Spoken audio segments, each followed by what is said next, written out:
From the child care provider perspective, there were several pieces of the Alabama program that are so exciting because we've been a little nervous, I'm going to say, when we heard our president say that he was really encouraging school systems to take on 3 to 5 year old programs.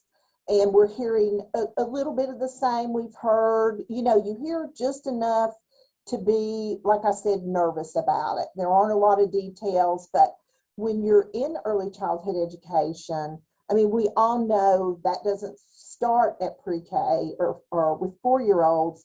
The beginning is really at birth. And with child care regulations, those of us who are serving infants, so we're 6 weeks old up to 5-year-olds, you realize that where your budget begins to break even is with your 3 to 5 year olds. And if our 3 to 5 year old programs are taken from us, you can't afford to offer a birth to 3-year-old program.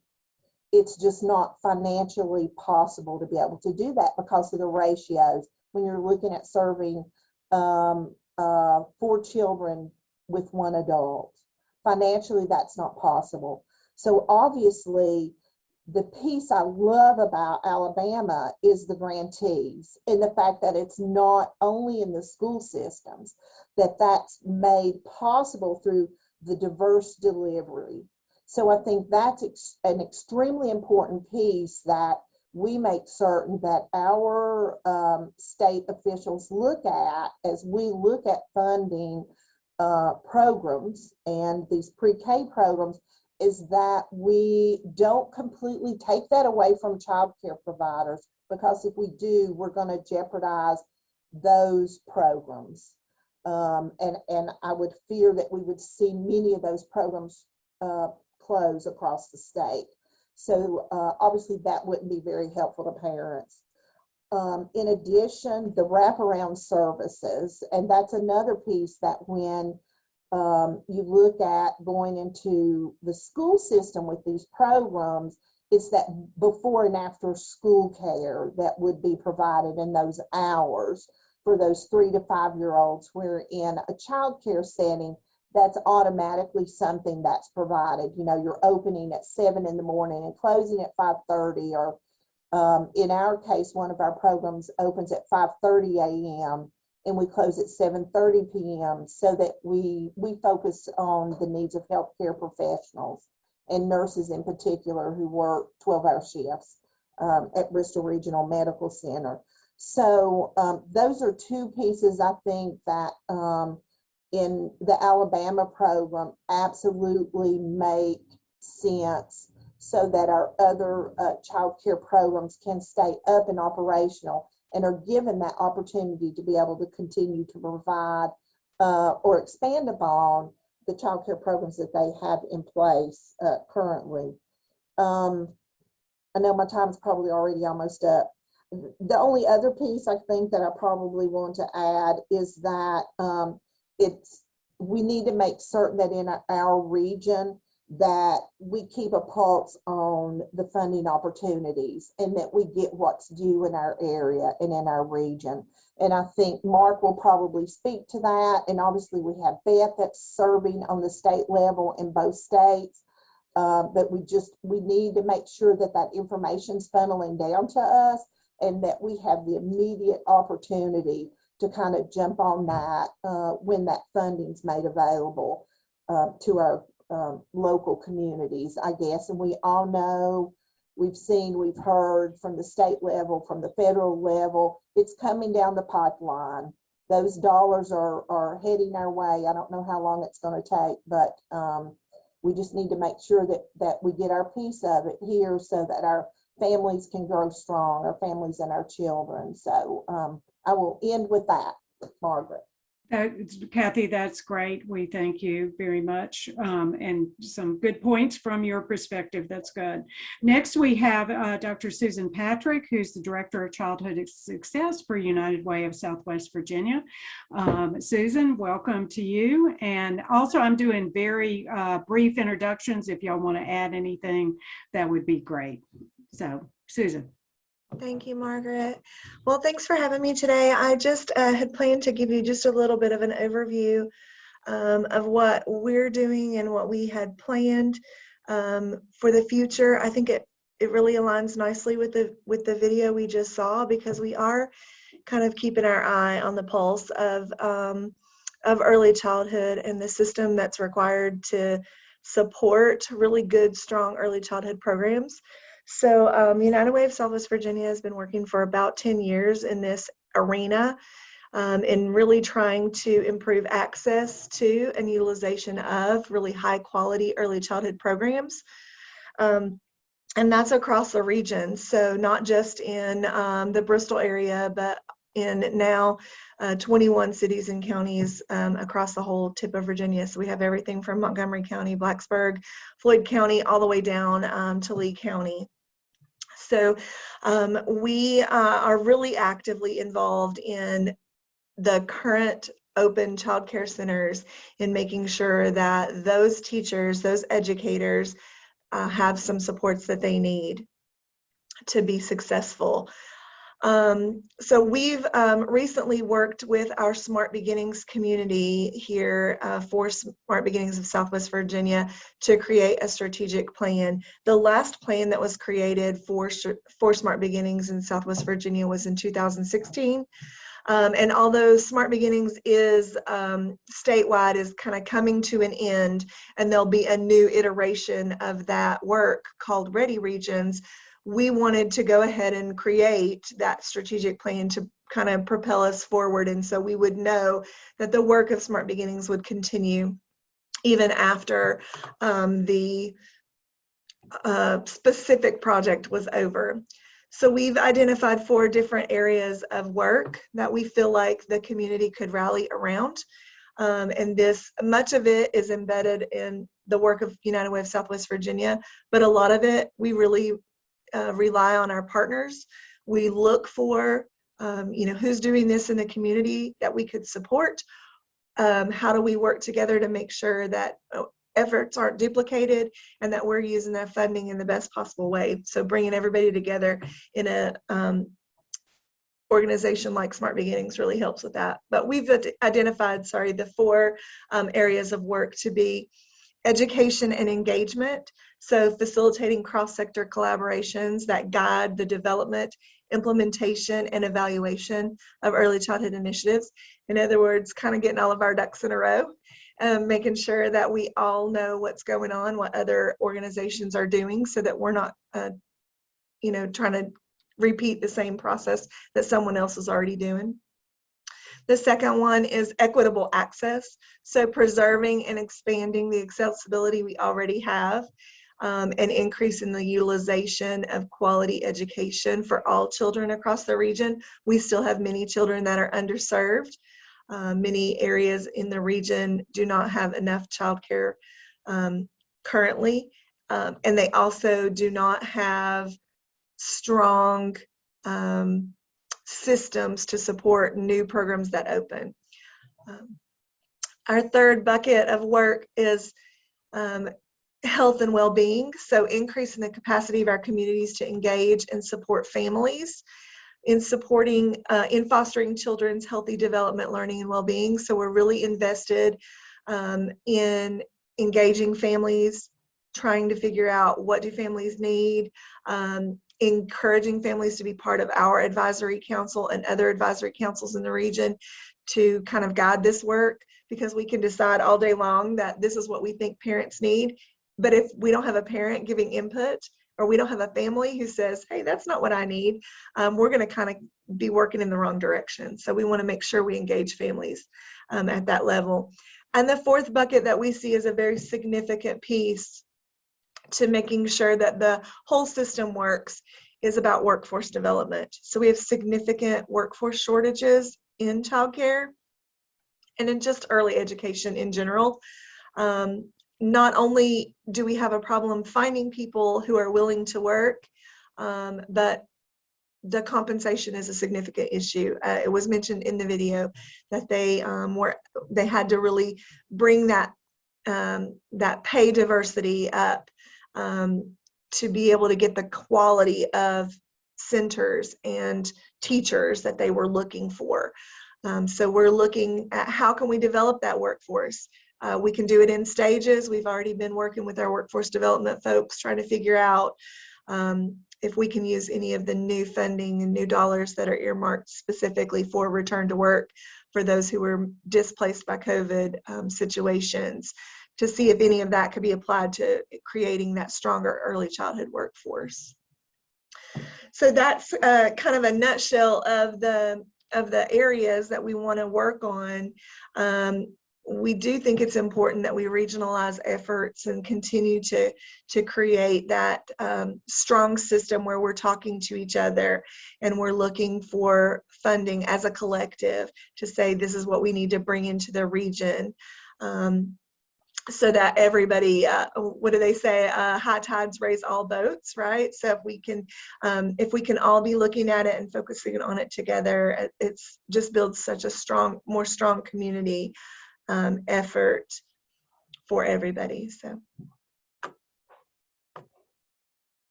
I'm muted.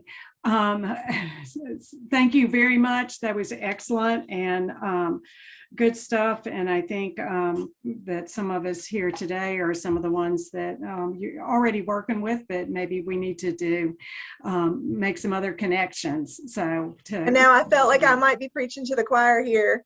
But maybe I'll say something you haven't heard yet. Nope. And I think there are some of us here that need to sit down together and talk, and maybe we'll do that a little bit as we go forward. So anyway, next we have Samantha Gray, and Samantha Gray is the coordinator of Bristol's Promise Parenting Education Initiative. She's also director of Attachment Parenting International, and her focus particularly is parents and families, and that was a good lead in from Susan. So Samantha. Great, thank you so much. I have to say, I appreciate the work and the investment in early childhood education and development and the experiences that were presented, particularly the attention to quality and access, attention to the whole child. So in my work in parenting, that's so vital, as well as the flexibility of the model and the slow growth, the organic growth approach, and the built-in involvement of parents.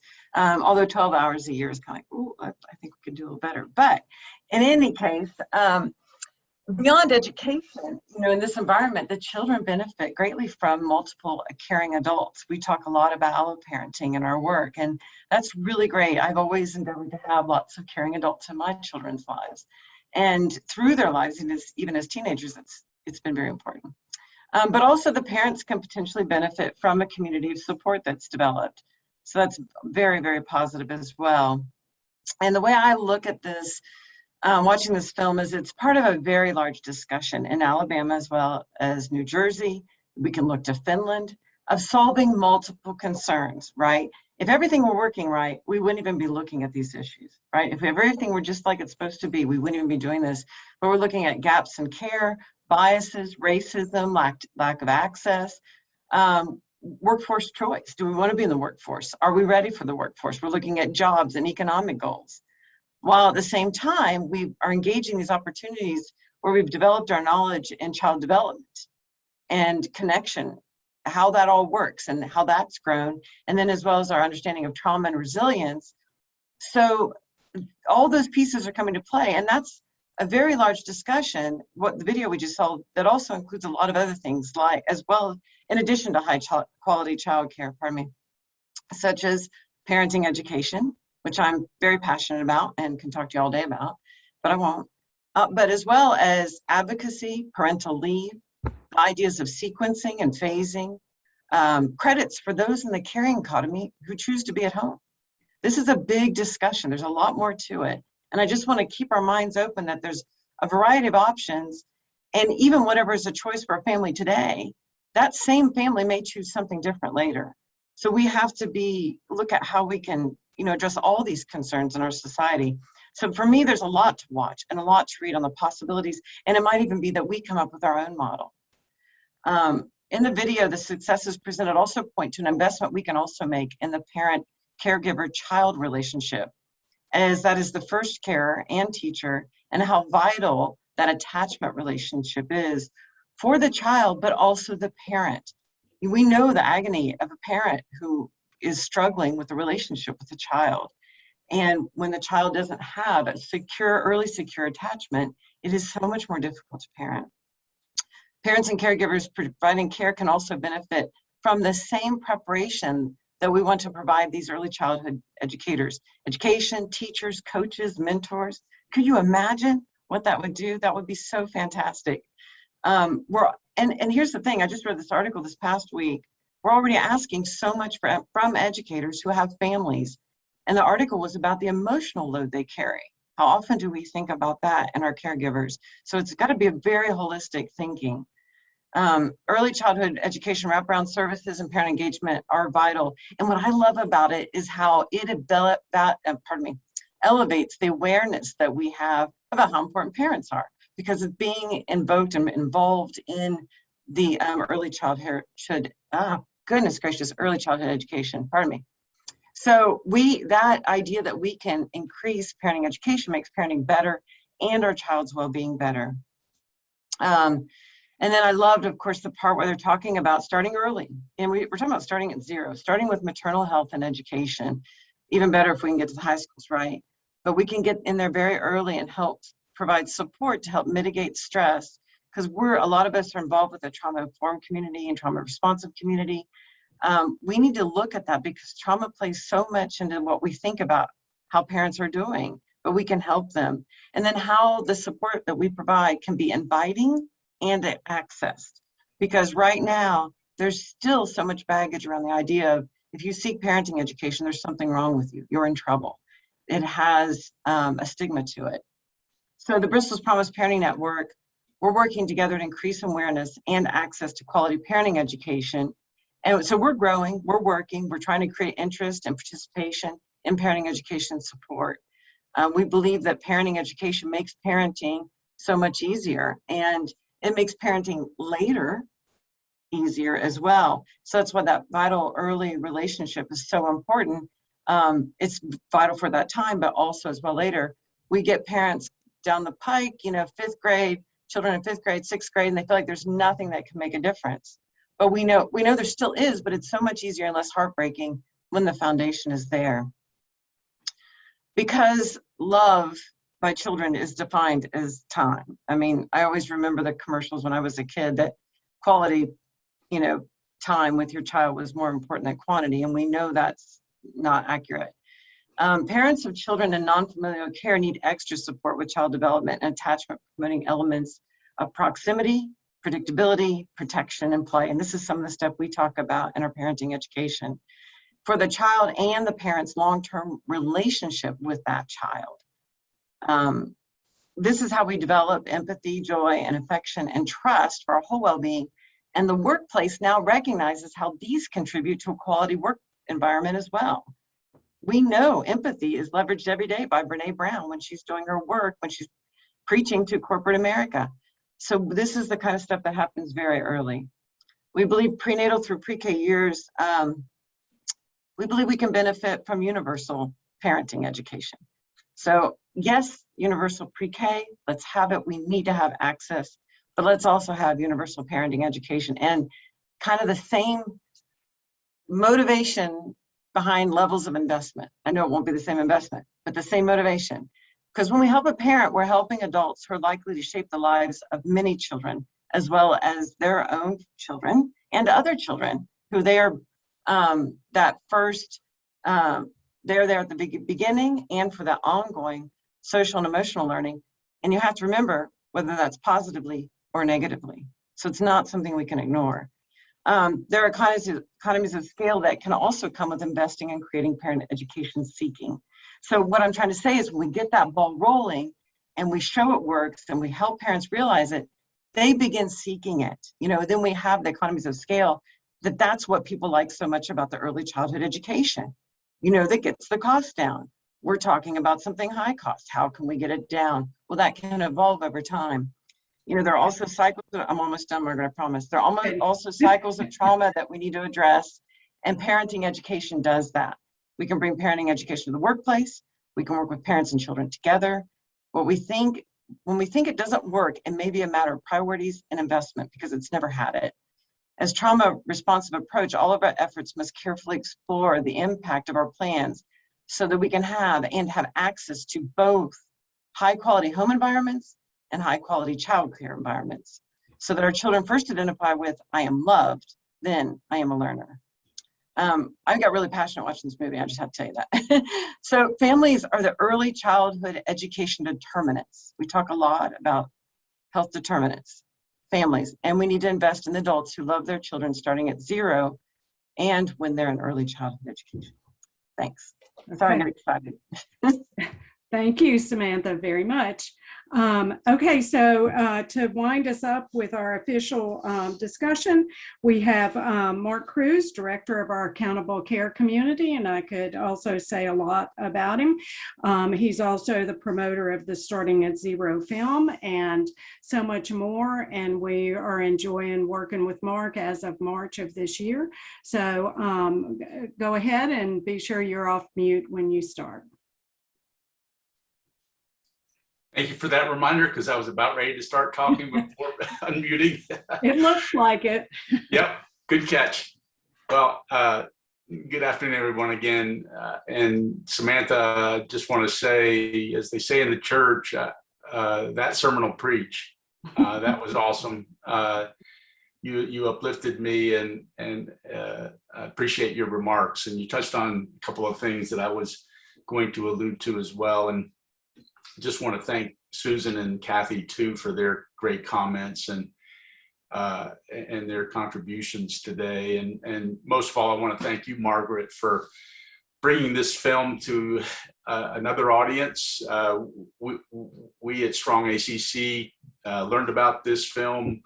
It's been some months ago, and we felt like there was an opportunity by screening the film to raise even more awareness about the need for early childhood education in our region, and we are happy that we were able to screen it, and really happy that you took the opportunity to share another screening today. And I just appreciate you doing that, and just want to compliment you and the team at Bristol's Promise for all that you do to support children, youth, and families in a trauma-informed way, to help them take good care of their children and raise their families and be a part of the community. So I appreciate that.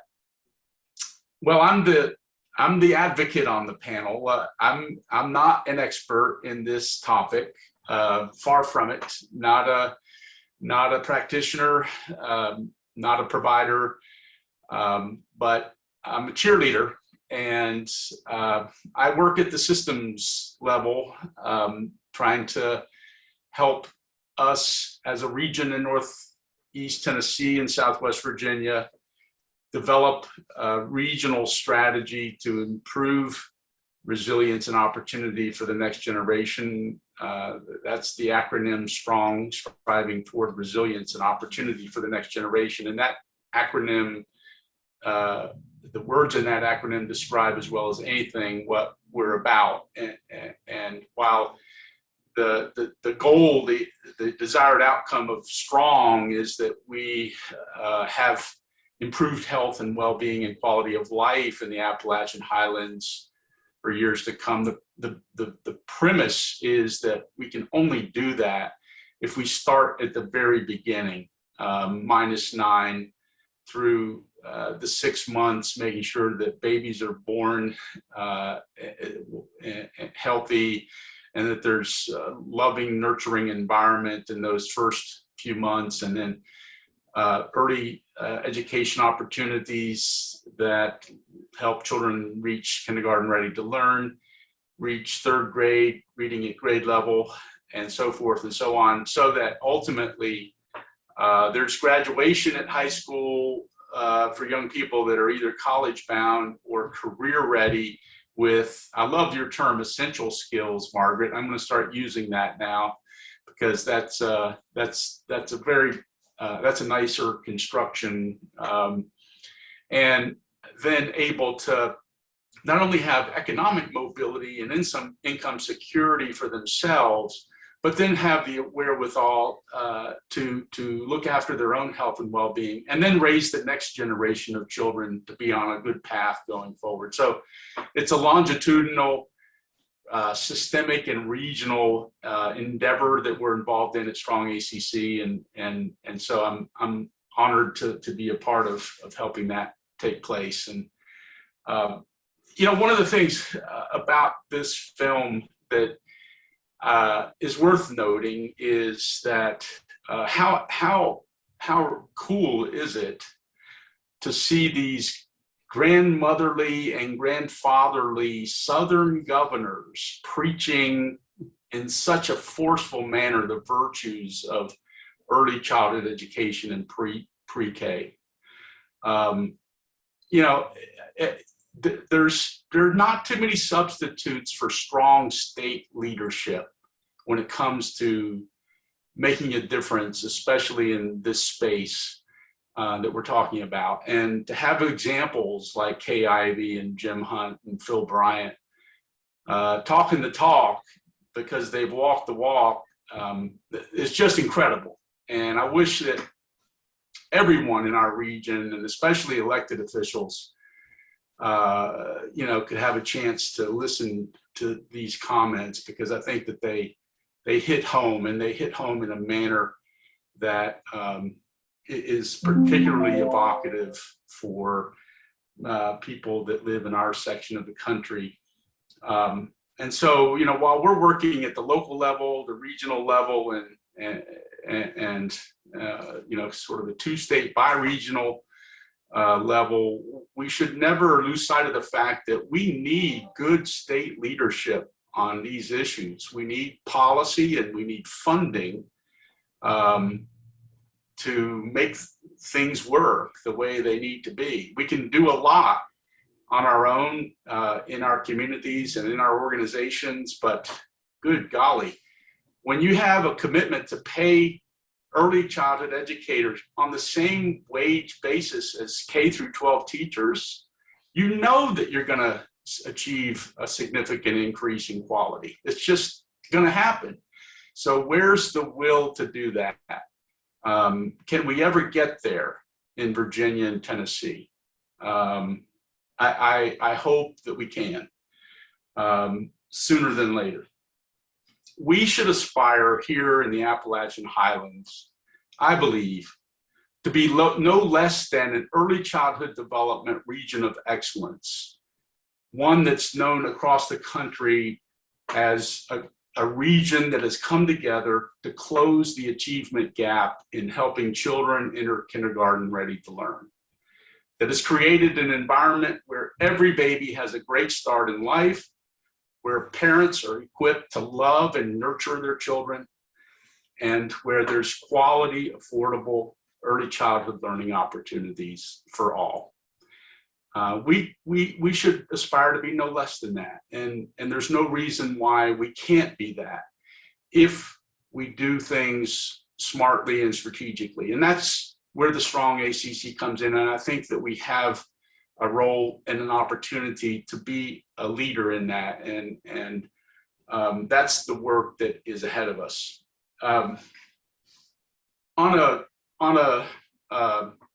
that note, it was a testament to the work that's been done in building the Strong ACC that we were selected by Tennesseans for Quality Early Education recently to be the convening entity to lead an effort in Northeast Tennessee to build a comprehensive early care and education plan for birth to 8 years of age. You'll be hearing more about this later this month. TQEE will be communicating statewide about this. We're excited to have the opportunity to lead this planning effort in Northeast Tennessee. We have a steering committee, which Margaret and Kathy have both graciously agreed to serve on, and one of Beth's chamber counterparts as well. And there'll be many opportunities for others in the region to participate in this process. But it's an example of where the Strong ACC can connect, be the connective tissue, be the convener, the facilitator, and the catalyst for systems change and systems improvements, especially in early childhood development. So we're excited for that. And because we're a bi-state regional organization, we didn't want Southwest Virginia to be left behind. So we have facilitated the provision of funding, as Susan mentioned, to enable and equip the United Way of Southwest Virginia to support a similar planning process in Southwest Virginia, building upon all the great work that they've done already with Smart Beginnings and childhood success, to create a plan that will be its own unique plan for Southwest Virginia, but one in which both Northeast Tennessee and Southwest Virginia can have early care and education plans that the Strong ACC can then promote and foster and hopefully acquire major funding to help support in the respective regions going forward. There's certainly that opportunity in Tennessee with the TANF monies and some other funding coming, and lots of opportunity in Virginia with various funding opportunities as well. So that's all I'm going to say. I just want to piggyback on something you said, Samantha, in regard to universal parenting education. Is that right? Is that the terminology that you used? And it kind of helps answer a dilemma that I've been struggling with, which is how do we reach those families after the baby and the mom go home from the hospital? Many of those families are never in the system again until they hit kindergarten. And so we hope that many of them will enter some early childhood learning environment outside the home, but not all of them will. So what about those families? How do we reach them? Because we want those families to be nurturing and loving, supportive environments for their children. So I'm very interested in your thoughts about universal parenting education, how we make that available and how we deliver that to the thousands of newborn babies and families each year and in the years following. So I love the fact that you've already created a solution for that, because I think that's one of our challenges. So I have a lot to say about that, but Margaret will not let me say that right now. I know it because there's no time, but we should talk. Yes. So, well, okay. So what comments, other comments, some of y'all who are not part of the speaker panels, do you have comments? Jennifer Hurd, K Ward school system folks, do y'all have anything you want to add? Thoughts, comments, questions, anything along those lines? Well, Margaret, I'll just say that I thought the video was just awesome. I mean, I really, really did. And that certainly is our thought as we have worked together on the Bristol baby book and reading aloud to children from birth, and then working with the Dolly Parton Imagination Library, and then transitioning into our, and on the Bristol, Virginia side as well, Reading Buddies program. So absolutely, there were numerous statements that I jotted down as the video was played that they're really true. Our children, educating our children, it's the future of our communities and the future of our state. And I think sometimes we forget that. We kind of live in the here and now. But an equitable, across the board, early childhood program is imperative. That's just all you can say for the future of our community and our state as well. So I thought today's presentation was awesome. Thank you so much. Sure. Jennifer? And yes, let me piggyback on what Kay said along the way. And so thankful to see both United Ways here as we get support in Bristol, Virginia schools in their early childhood programs from United Way of Southwest and United Way of Bristol, which proves it does take a village for all of our kiddos. And with that, both agencies, we've discussed the importance of having coordinated enrollment. And that's just a goal that I hope we can get to in our community. I always speak for Bristol, Virginia. Now I'm looking at pre-K numbers coming in this year, and maybe more than what we can even host in our school system. So of course we reach out to Head Starts and child care agencies and all of that. And Kathy, I say child care second, because sometimes it's financial obligations that our parents have. So, you know, and just seeking those supports. But I really think this gets into some kind of coordinated enrollment effort that I hope our community will continue to pursue as time goes on for the family's sake. Thanks for this opportunity. I think I understood we may get access to the video for a while, Margaret. Yeah, so Melissa's shaking her head yes. We will prepare an email and they made the link. So ACC made it available for a week already. And that ended, I think, Tuesday. And then they started ours on Wednesday, yesterday through the 12th. So that means we get to benefit from that. So we will send out our link that's available through the 12th, and we will include our recording from this on it as well. So yes, now that you've seen it and you know what it is, can advocate to really get it out there. And I'm thinking of a couple other groups that hopefully they're already on the email list, but if they're not, here in the Strong Brain Institute, hopefully everybody on that is on ACC email list, but they might not be. Plus, getting a second opportunity when you might have meant to do it and you just didn't get it done could be great. So yeah, yes, Jennifer, and it can be shared broadly once we get it out there.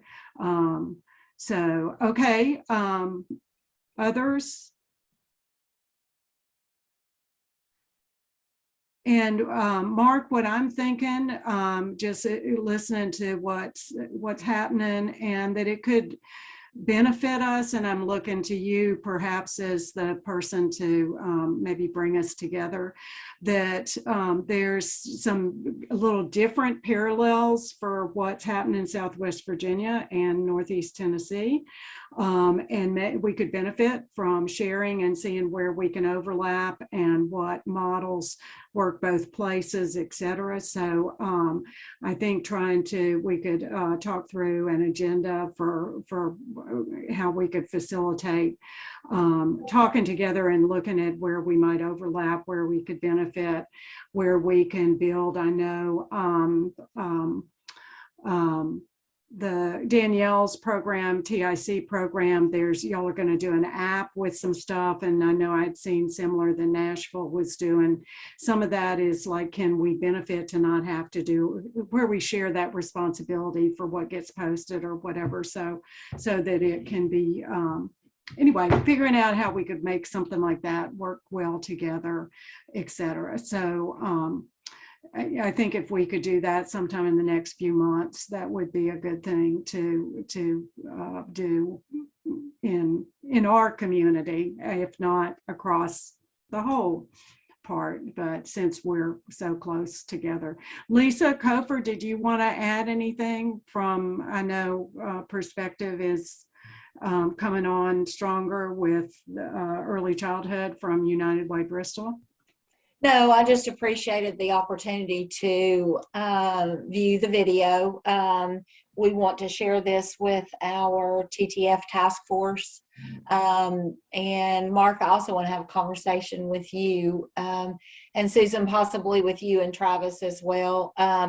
Our board voted a couple of months ago we will continue our framework of poverty and working with our most at-risk families and, affordable housing and other things. And we've got a couple of big projects down the road, but our priority right now for the next few years anyway will be childcare and childcare development and what that looks like. And so, and the reason is that goes back to the community conversations we had back at the beginning of the year. And although childcare and childcare development was not specifically what came out of each of those questions, when you look a little bit closer at all of that information, it is in there without being said, and because it impacts everything else that was an issue. So we are actually reaching out to some of our bigger donors to ask them to provide some additional support during the campaign that will be earmarked specifically for that priority area. And then looking at 2 different ways of focusing those dollars. But that's still a little bit in the early stages. The visits to our donors are already being made, but we won't have those complete for another probably month.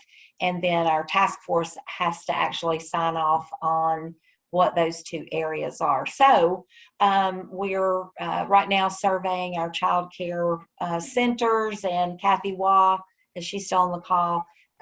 Thanks to Kathy and several others for helping us, DSS, to make those contacts. And we've been focused a little bit more on the Virginia side just because of having quicker access to those providers.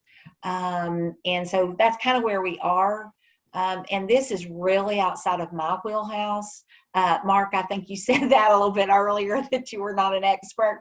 I am definitely not an expert. And so I'm learning as I go, but it's exciting because, my family was able to have wonderful care for our daughter when she was little, and then the opportunity to go to CLC and get those preschool skills, and not everybody has that opportunity. And so it's exciting to see us looking at things for our community that will help everyone's children have the opportunity. Now, if we can just, figure out how to help our parents understand the importance of it. A lot of parents do, and Susan, I saw you shake your head, so you know exactly what I'm talking about. But a lot of the families that we work with primarily, they're so busy trying to just put food on the table that's kind of secondary, and that is something that we're excited to see going on. But thank you for the opportunity. I'm going to have to jump off here, Margaret. I look forward to getting the link so we can share that. We're actually going to share it with our board as well, but we're going to, I think, highly recommend that our task force watch it. So great. Okay. And Mark, I'll be reaching out to you as well. Okay. And I'm excited to be a part of that team as well. So thank you. Great. And it is 2:00, but I thought we actually were saying 1:30, which once I started timing it out, it was like, there is no way. So anyway, I think following up would be great, and how can we work on this effort? And I think also, Samantha and Melissa, we could go back. I'm sure I have notes from our meeting we had in March that we ended up with wanting to focus more on advocacy, and then we kind of dropped back and didn't follow up with some of that. So I think we could circle back and see what we learned at that time and who else was at the table who might be helpful to move forward. And Cassandra was at that meeting. She was one of our speakers, Susan, for that one. So anyway, okay. Anything else? So, and appreciate Kay Ward and Jennifer Hurt from our school systems. Also, I know Paul Conco is on, I think he's still chair of Bristol, Virginia Industrial Development Board. He's active with library and been on our Twin City Reads group that supports Reading Buddies and the Bristol Baby Books. So nice to have a variety of folks on, even if it was a small group. So anyway, thank you, Mark. So anyway, okay, so we'll follow up and we will get out, hopefully by tomorrow morning at the latest, a link for y'all to share with whomever else that you know to share with, to keep it going. So, all right, thank y'all. Thank you so much. Great job, guys.